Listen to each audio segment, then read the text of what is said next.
It is 40 minutes past midday here at Rocket Lab's Mission Control Centre in Auckland, New Zealand, where launch operations are well underway in the lead up to our 36th Electron launch. Hello and welcome to our live broadcast for Rocket Like a Hurricane, a dedicated mission for NASA to launch the TROPICS constellation of hurricane monitoring satellites. Today's mission is flying from Pad B at Rocket Lab Launch Complex 1, our private spaceport on the Māhia Peninsula in New Zealand. T0 for Rocket Like a Hurricane is set for 1 p.m. local time. And for our friends at NASA watching in the United States, that translates to 9 in the evening Eastern Time, 6 p.m. Pacific, and a very early 1 a.m. UTC. My name is Muriel Baker. And I'm Keegan Black, and we are thrilled to be with you for today's mission.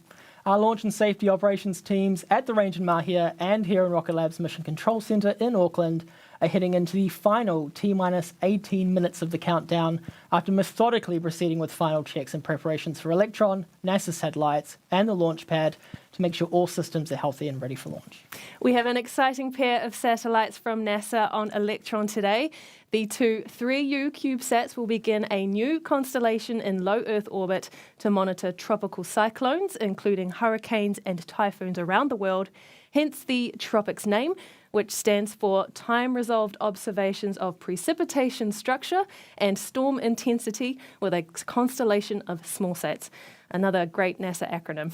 Today's mission is the first of 2 dedicated Electron launches to deploy the constellation. This first launch has been dubbed by the NASA team as Rocket Like a Hurricane, and in about 2 weeks' time, we'll be following up with a second launch. That mission has been affectionately called Coming to a Storm Near You. Both missions are heading to a 550 kilometre circular altitude above Earth at an inclination of about 30 degrees. This is a unique orbit best reached with a dedicated launch, making Electron the ideal launch vehicle to deploy TROPICS. Here's more from NASA about TROPICS and its importance not just to NASA's Earth Science team, but for all of us eager to have more accurate and more timely information on powerful storms when they come our way.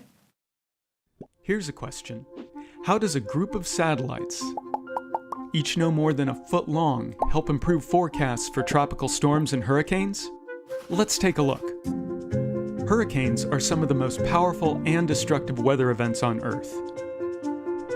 The 2020 Atlantic hurricane season was brutal, producing a record-breaking 30 named storms. What's more, 10 of those storms were characterized as rapidly intensifying, some throttling up by 100 miles per hour in under 2 days. Many weather satellites will generally measure a storm only once every few hours, leaving gaps in coverage where a storm may quickly strengthen. To help fill this observation gap, NASA is launching TROPICS, a collection of satellites designed to make a big impact on our understanding of damaging storms. Their mission? To provide near-hourly observations of a storm's precipitation, temperature, and humidity, allowing scientists to better understand what drives a storm's intensification. To achieve this, researchers at MIT's Lincoln Laboratory developed a miniaturized microwave radiometer that's about the size of a cup of coffee. This small instrument will measure storm strength by detecting the thermal radiation naturally emitted by the oxygen and water vapor in the air. As Earth's climate continues to change, cost-effective but powerful satellites like TROPICS will be an important tool to help us better observe developments driving rapid changes in powerful storms, and help forecasters better predict and prepare for the weather ahead. TROPICS has been a massive team effort to get the satellites from idea to the launch pad, with the science team led by the Lincoln Laboratory at the Massachusetts Institute of Technology, and others including researchers from the NASA Goddard Space Flight Center, the National Oceanic and Atmospheric Administration, or NOAA, and several universities and commercial partners. Few people have been closer to this mission than Stuart Cook. He is one of the mission managers for the TROPICS program. And we were lucky enough to catch up with Stuart earlier in the week at our production complex. Let's take a look.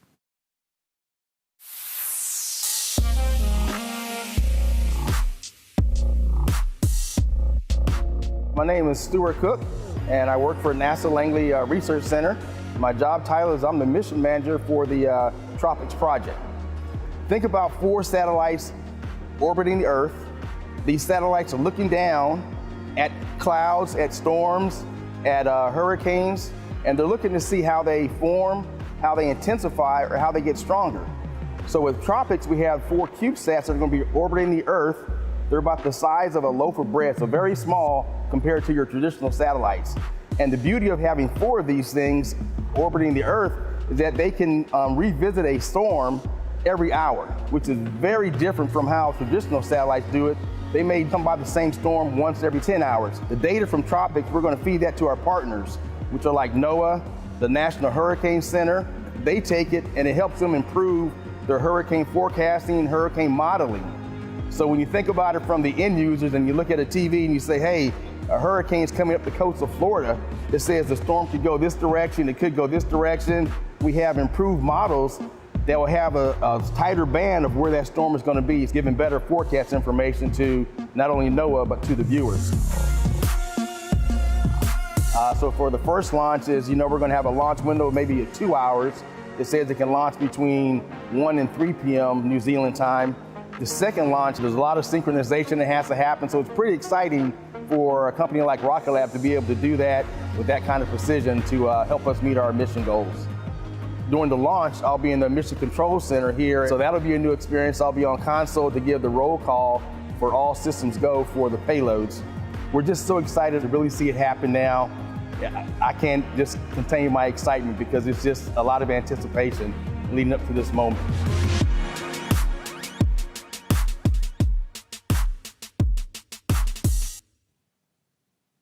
We are very much looking forward to delivering those spacecraft to their new home in orbit, launching in just 13 minutes' time. Right now in the countdown, we are at that 13-minute mark and counting as our launch team gets into the final go, no-go poll for today's launch. Our launch director today is Joseph Carpico. He will run through the list of operators at the range here in Mission Control to check in on whether all systems are go for liftoff. Let's bring up Mission Control audio now to hear the poll get underway. All operators, this is the LD on mission proceeding with the go, no-go sequence. Stage. Stage is go. Avionics. Avionics is go. GNC. GNC is go. VCON. VCON's go. T1. T1 is go. GC. GC is go. PLS. PLS is go. RSO. RSO is go. MET. MET is go. MM. MM is go. LD sub. LD sub is go. The go, no-go sequence is complete. We are now T-minus 11 minutes, 30 seconds and counting. We are go for terminal count at T-minus 10 minutes. From this time, the 3-word hold procedure is in effect. Great news there from Mission Control. We are go for launch and ready to rocket like a hurricane for today's first TROPICS launch for NASA. You also heard our launch director confirm today's liftoff target, which is set for 1 p.m. local time, or 9 p.m. and 6 p.m. Eastern and Pacific. Looking back at the launch pad as we count down to liftoff, let's take you through the Electron rocket carrying the TROPICS payload. Electron is a 2-stage-to-orbit liquid-fueled launch vehicle designed specifically for small satellite missions. At the bottom of the first stage is where we have 9 3D-printed Rutherford engines located. A 10th space-optimized Rutherford engine takes us to orbit with our second stage. The Rutherford engines use liquid oxygen and RP1 kerosene as its propellant and oxidizer, and these are fed into the engine's combustion chamber in a world-first way, using electric pumps powered by batteries. Electron's structure is made of a carbon composite material, a super strong yet very lightweight material that gives our rocket its sleek black look. It's white now because of the cold liquid oxygen in Electron's tanks, which causes moisture to condensate as ice on the outside of the rocket. The TROPICS satellites are mounted to the rocket's kick stage inside Electron's fairing or nose cone. At around 3 minutes into flight, that fairing will separate into 2 halves, exposing the satellites to space ready for deployment. This mission, though, is a little different to a standard Electron launch after this point, because typically Electron's second stage would take us to an elliptical orbit around Earth, and then the kick stage would complete a final circularization burn with its tiny 3D printed Curie engine. But for TROPICS, the second stage will be used to circularize the orbit, and the kick stage will instead perform an inclination change to place the 2 TROPICS CubeSats into a precision orbital position.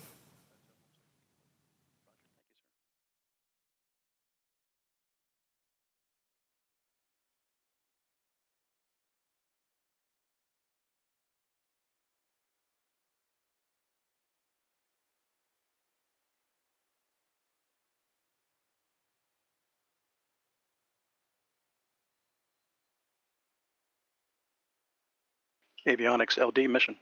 LD avionics. Yes, sir. Please proceed with sequence 56, the avionics terminal check sequence. Sequence 56 in work.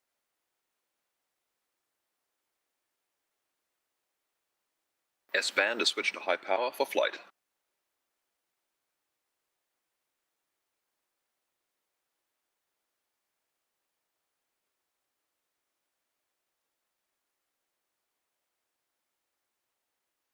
Stage LD on mission. LD stage. Please proceed with sequence 57. After today's first pair of TROPICS satellites are deployed, the second set on our next Electron rocket must be launched soon after, so that the constellation is up and running in time for this year's Atlantic hurricane season, beginning in June. So even before we have liftoff today, we know our second rocket will be rolling out to the pad for launch in approximately 2 weeks from now. The TROPICS launches won't be our fastest launch turnaround to date. That record is just 7 days, which we achieved earlier this year with a mission from LC2 in Virginia that was swiftly followed up days later with a launch from LC1 in New Zealand. But 2 weeks between dedicated smallsat missions is something that just did not exist for smallsats prior to Electron. Part of the reason we can deliver these missions one after the other so quickly is down to our comprehensive parallel test programs to prepare multiple Electrons for the big day. Rocket Lab Mission Manager Jane McNichol has been across the entire campaign for TROPICS. She has more to share on what's involved in the lead up to launch.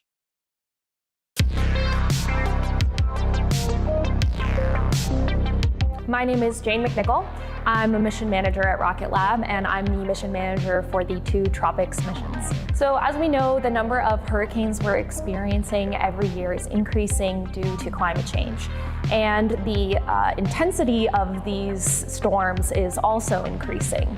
The current technology that we have on orbit to monitor hurricane development may only be able to check in on these storms every couple of hours, but within that time, we might see a storm increase in intensity quite a bit.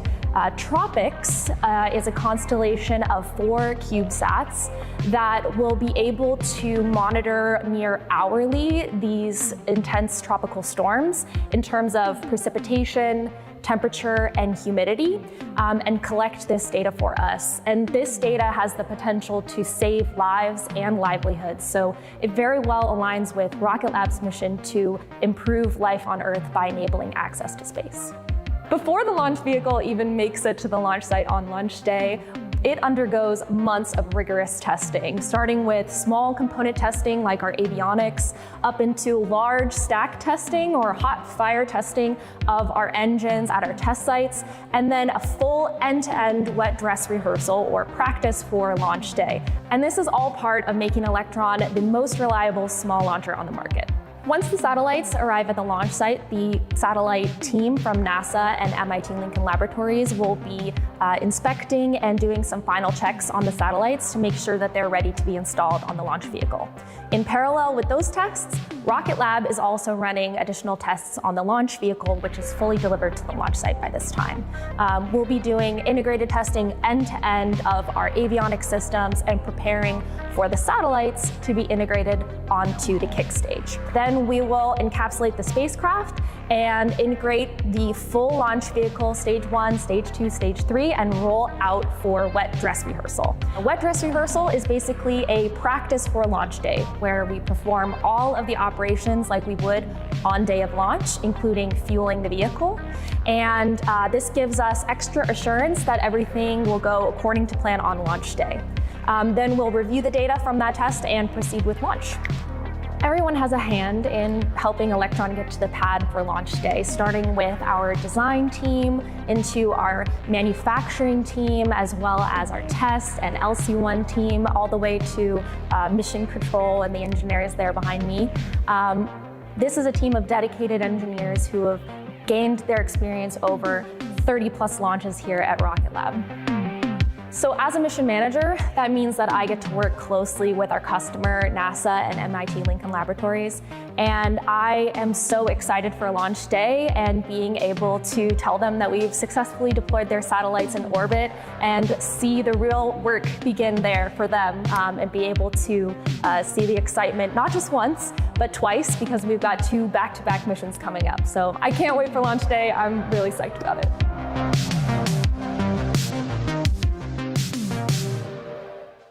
As we approach T-minus 4 minutes to liftoff, let's take you through the last moments before those 9 Rutherford engines ignite. At 2 minutes before liftoff, the ground power supply at the launch pad is disabled and Electron switches to internal power. Our launch safety system, the AFTS, will be enabled at the same time, and we can expect to hear both of those calls from our operators in mission control, one after the other. The liquid oxygen supply valves on stages 1 and 2 are closed about 10 seconds later, with another operator expected to confirm on comms that LOX load is complete.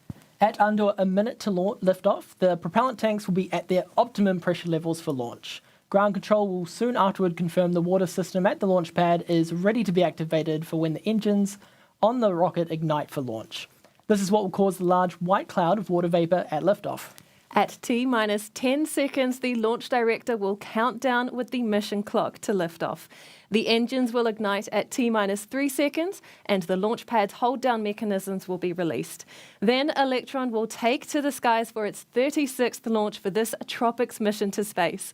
We'll bring up the audio channels from mission control now to listen in, and then we'll be back with you after liftoff. All operators LD on mission. We are go for auto sequence start at T-minus 2 minutes. LD is go for launch. Vehicle is on internal power. AFTS is green and enabled for flight.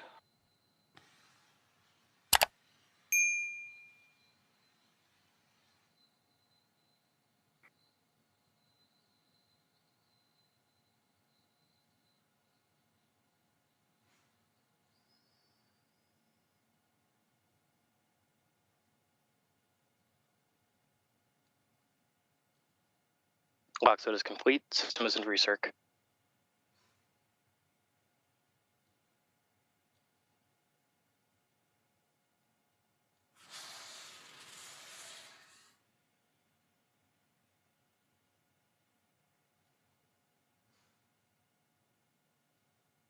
Anti-geysering is disabled.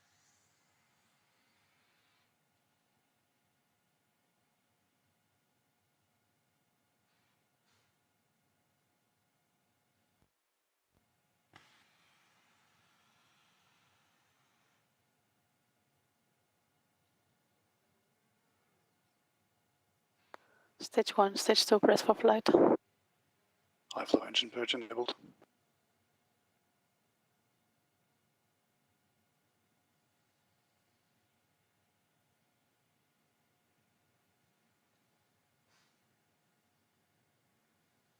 Deluge activated.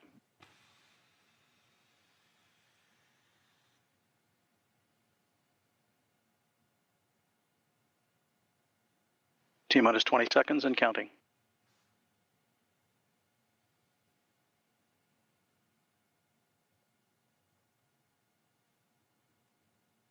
10, 9, 8, 7, 6, 5, 4, 3, 2, 1.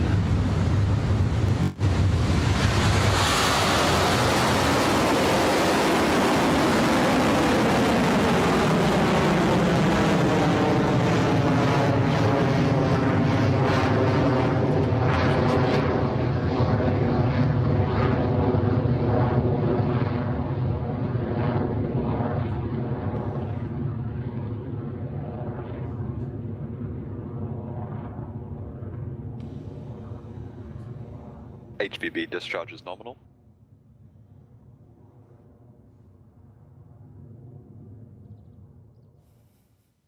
Electron is soaring through the sky right now after lifting off from Pad B at Launch Complex 1, now on its way to low Earth orbit for NASA and TROPICS. The first launch milestone the rocket will pass through is Max Q, when the forces against Electron are at their peak as the rocket moves quickly through the atmosphere. Mission Control is expected to call that out on the net shortly.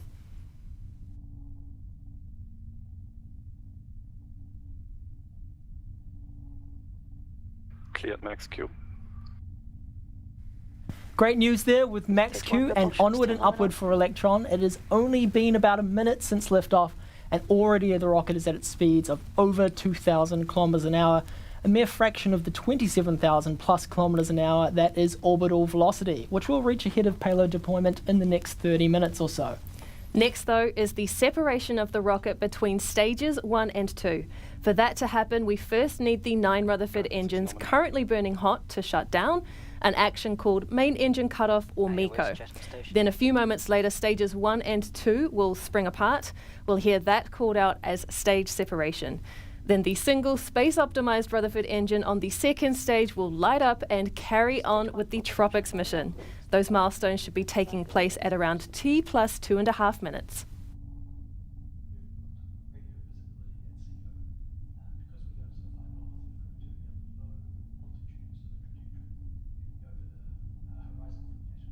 "15 seconds to MECO." Entered burnout detect mode.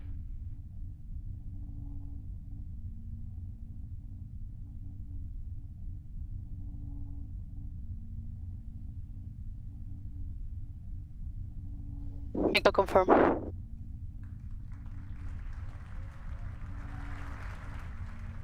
Stage separation successful. Stage ignition. Exactly as we expect, there goes MECO, stage separation, and we can now see that the Rutherford engine nozzle is glowing hot on the second stage. The TROPICS satellites remain in good health on the Electron, and soon the rocket's onboard computer will command the fairing to separate and fall away. Now that we're in the vacuum of space, TROPICS doesn't need the protection of the fairing anymore, so we get rid of that dead weight to maximise fuel efficiency on the way to orbit. Fairing separation successful. If you're looking at the screen at the right moment just there, you will have seen those 2 nose cone halves falling away as planned with the fairing separation. Electron is performing nominally on its way to orbit with a few minutes between now and our next mission milestone, the battery hot swap for our second stage engine at around 6 minutes, 52 seconds into flight.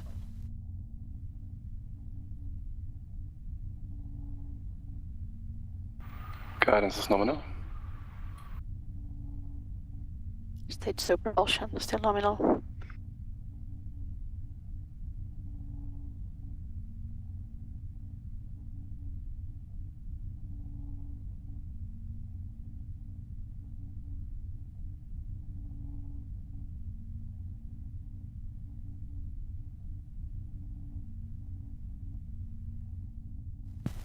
Electron and TROPICS are moving at a good pace right now, well over 8,000 kilometers an hour at the T plus 4 minute mark into the mission. The vehicle is currently at 234 kilometers in altitude, with another 300 or 50 so kilometers to go until we reach our 550 kilometer destination.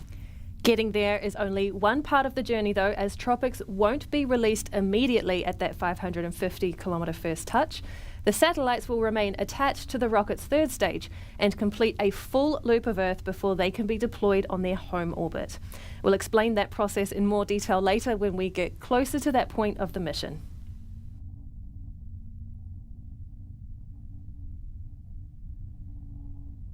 Stage 2 propulsion hold nominal.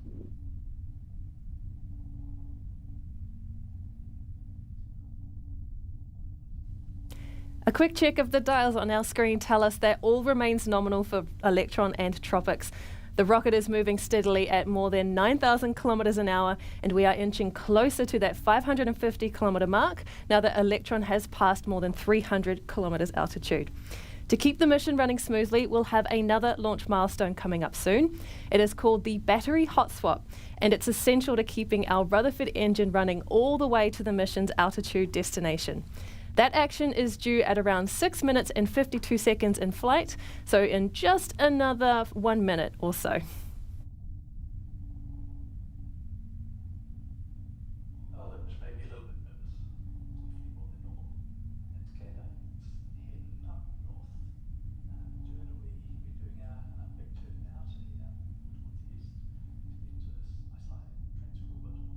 Guidance is nominal, 200 seconds remaining. What we call the battery hot swap maneuver is a unique action for our Electron rocket. When the first 2 battery packs supplying power to our electropumps on stage 2 are close to being drained, Electron switches to a fresh battery that will ensure the Rutherford engine lasts the distance to orbit. It's a move our rocket has performed countless times before, but it is a move unique to Electron. Battery hot swap is on its way in just a few moments, so we'll bring up the mission control comms again to listen out for the call.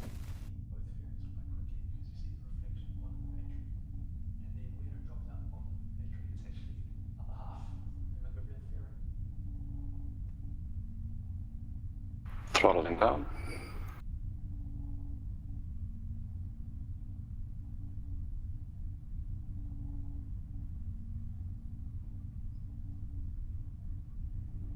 Hot swap successful. Battery jettison. Just as it was planned, the Rutherford has switched to its new power source with the battery hot swap and is continuing nominally with the TROPICS mission.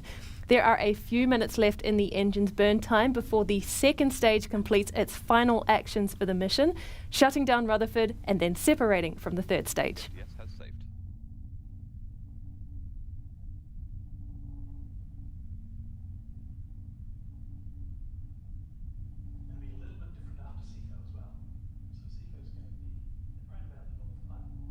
HVB discharge holding nominal.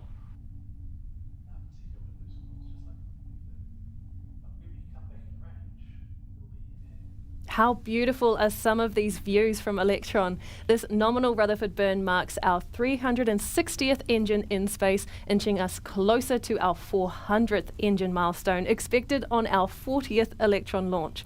In fact, one of those engines to fly next will be an engine that we have already launched before.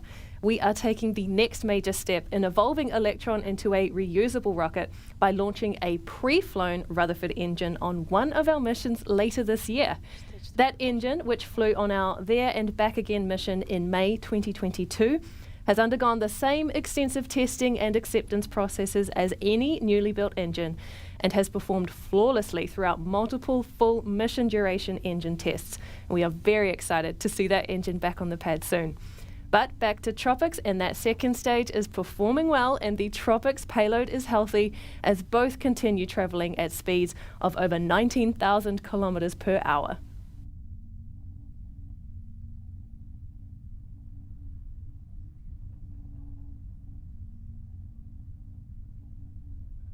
Entered burnout detect mode. All right, at T plus 8 minutes 56 seconds into this mission for NASA, and we are nearly in orbit. In a few moments, we'll be able to see that red hot engine nozzle there start to turn cold once the engine on stage 2 shuts down. Mission Control will call out these actions. Listen out for SECO confirmed on the nets coming up shortly.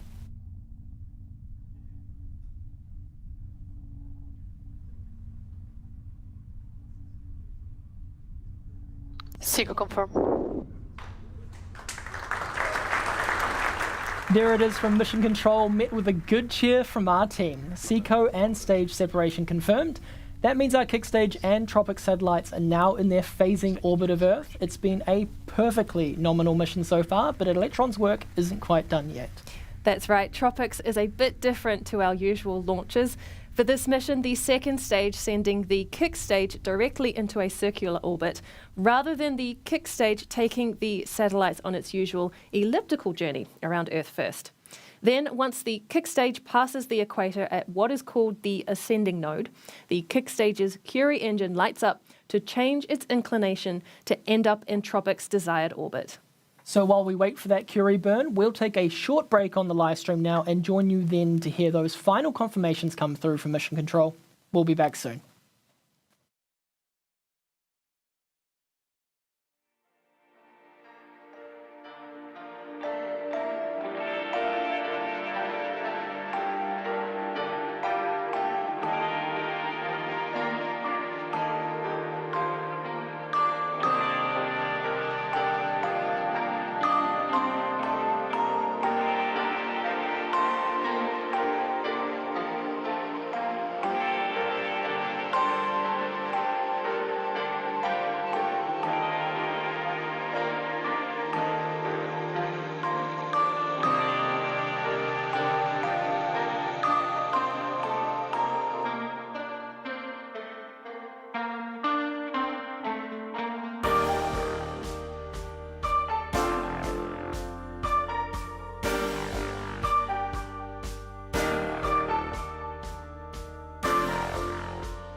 Great to have you back with us for the webcast of our 36th Electron launch, the Rocket Like a Hurricane mission to deliver the first pair of TROPICS satellites to orbit for NASA. We had a great liftoff from the pad at Launch Complex 1 today, where Electron cleared the Māhia Peninsula quickly and made its way northeast and successfully passed through early launch milestones like max Q, main engine cutoff, and separation of the first and second stage. The second stage performed excellently through its launch milestones too, including battery hot swap and second engine cutoff before T plus 10 minutes into the mission. Now we are here with the kick stage carrying the TROPICS satellites to their 550 kilometre altitude destination as we come up to Curie engine burn for that final inclination change. TROPICS will then be released from their canisterized satellite dispensers, the safety housing made by us for this pair of TROPICS Smallsats. We'll have official confirmation of those actions taking place once the kick stage passes over the next ground station off the coast of Portugal. But we'll be following along with the mission in real time with this animation of TROPICS' journey on the kick stage. So we'll bring up the comms channels to listen in on the final few moments of this TROPICS mission. Let's listen in. Expected nominal Curie ignition. Word there from Mission Control that the Curie engine is expected to have now ignited. This engine is relightable and it gimbals to orient the kick stage in a very precise manner, allowing our customers pinpoint accuracy for payload deployment. Listening in now for the next call of Curie shutdown ahead of payload deployment.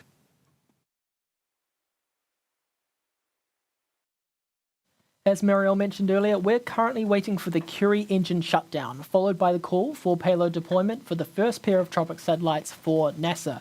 The two 3U CubeSats are each not much bigger than a loaf of bread, and these small but extremely powerful satellites will begin a new constellation in low Earth orbit to monitor tropical cyclones around the world. TROPICS aims to measure temperature, humidity and precipitation so that we can better understand the evolution and structure of storms, and doing so with a high revisit rate within the hour will be invaluable.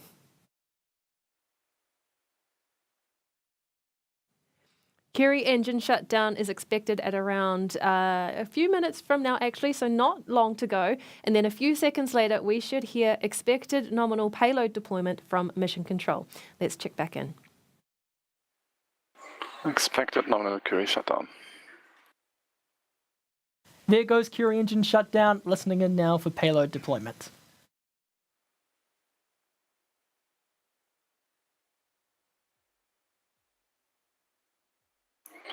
Expected nominal payload deployment.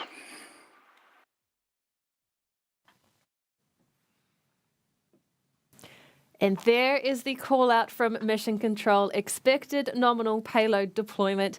Congratulations, NASA and the TROPICS team, and welcome to your new home in orbit. When the kick stage passes over the next ground station at Azores, we expect to receive the full telemetry package that confirms everything you've just heard from Mission Control.